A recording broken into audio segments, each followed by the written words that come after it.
The session started with the presentation of the Nigerian country report by Honorable Linda Ipeazu, a member of the Nigerian delegation. Honorable Ipeazu says that despite the rising insecurity in the country, Nigeria's federal government is doing all it can to tackle insecurity. This act are Boko Haram affiliates, as described by themselves. Luckily, last week, some of the kidnapped victims were released, and the federal government is still working on making sure that the rest of the victims are returned back to their families safely. Honorable Youssoufou Bida from Benin Republic, while reacting to the report, urged Nigeria's political class to do more for its citizens. From Niger State, Bida originally, but today I'm from Benin. We have the moral obligation to do this so that this big country of Africa will enable Africa and especially ECOWAS to make progress. Honorable Speaker, this is what I want to say. The road between Lagos and Cotonou is not even good, Mr. Speaker. Think of the situation of the ordinary citizen, even here in Abuja. The citizens are suffering.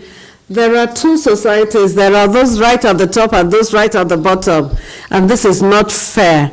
It is a matter of moral and religious responsibility of the leaders. This is why I'm saying this from the bottom of my heart to all ECOWAS MPs, so that in the Nigerian Parliament and Senate, you can take this matter on board and begin to challenge the government. We will keep an eye on it. We will follow you, and we know that the people will be grateful. This is what I wanted to say, Mr. Speaker. However, a rowdy session followed as members of the Nigerian delegation rejected the submission by Honorable Bida, demanding that he withdraws the comments made. I feel it's a personal attack on Nigerian politicians, and that is totally unacceptable, because I can bet you he has no single statistics to back up his claim. He has an impression, which anybody can have an impression. I don't know if this, I could go to his own country and have the same impression. But that doesn't mean I'll make a categorical statement that will be an attack on a particular class.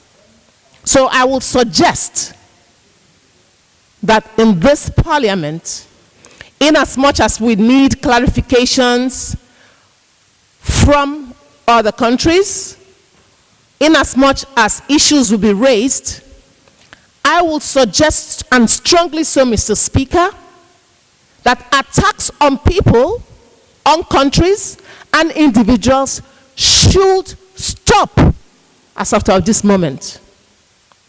You cannot. It is so disrespectful. More so that you can't back it up.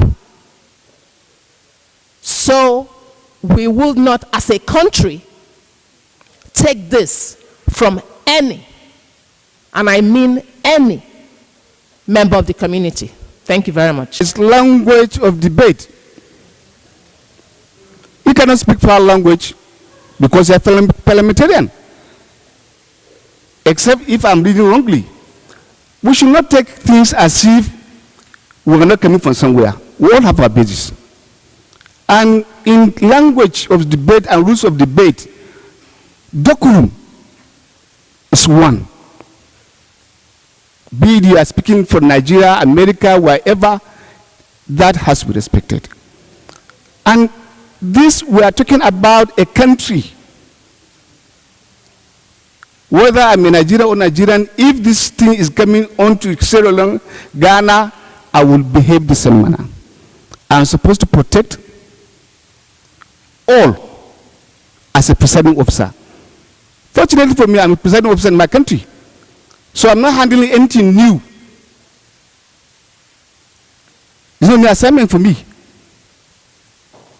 And have gone to training and been training as to how to preside.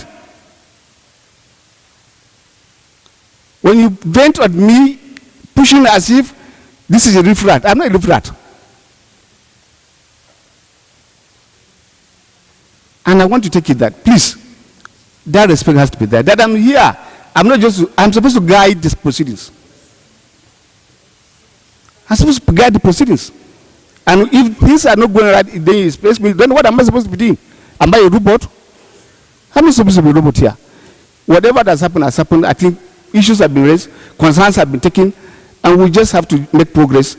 Nobody is under threat. We cannot threaten you. Nigerians don't do that. And you are free to make your movement. You can come to our places. You will be the best of our own friends. We'll continue to render. When I mentioned to you, who made the comment about what has happened to the Nigerian delegation? I said Nigerian delegation went on 2 missions.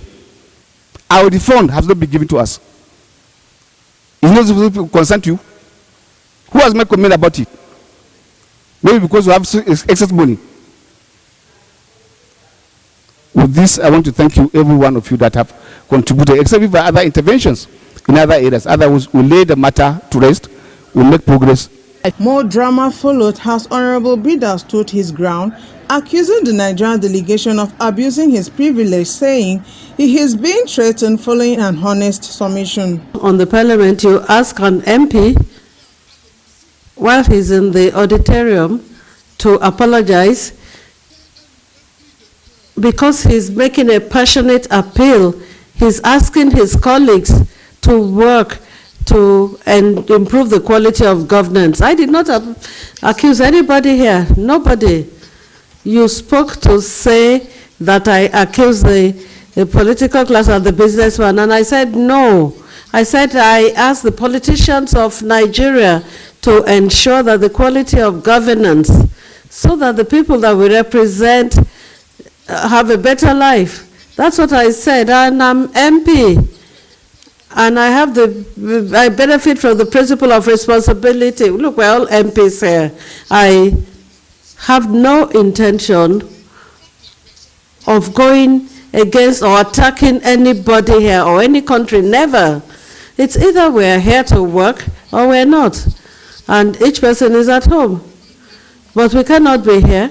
But Mr. Speaker, I would like you to ask colleagues that it should be noted in the reports that it is a threat to me that Honorable Linda, the colleague from Nigeria, all those who spoke, have threatened me. I am an MP. I'm not a citizen that just came in here to take the floor. So I am under threat, and I would like that to be placed on record, black and white in the records. I did not attack anybody. I did not condemn anybody. I assessed the situation that you yourselves presented. It was the country report we were looking at. It was an appeal to the political class. I did not accuse anybody. Maybe the problem is coming from the interpreting, but what I did was to make a passionate appeal. But I have absolutely no intention whatsoever to attack anybody or any country. Why would I? For those who believe in God, we know that we are answerable to God in the great beyond. We have our moral and spiritual responsibilities, and we cannot refrain from observing the truth. That is why we were elected. All I did was to ask that the college should work to improve the lives of the people. I did well, and I consider that I have been threatened by the colleagues of Nigeria. The country report is an update of events by member states submitted by their delegation to Parliament to give an overview of the progress being made by each country. Reporting from Abuja, Edidion Apanuko, Development Nigerian Television.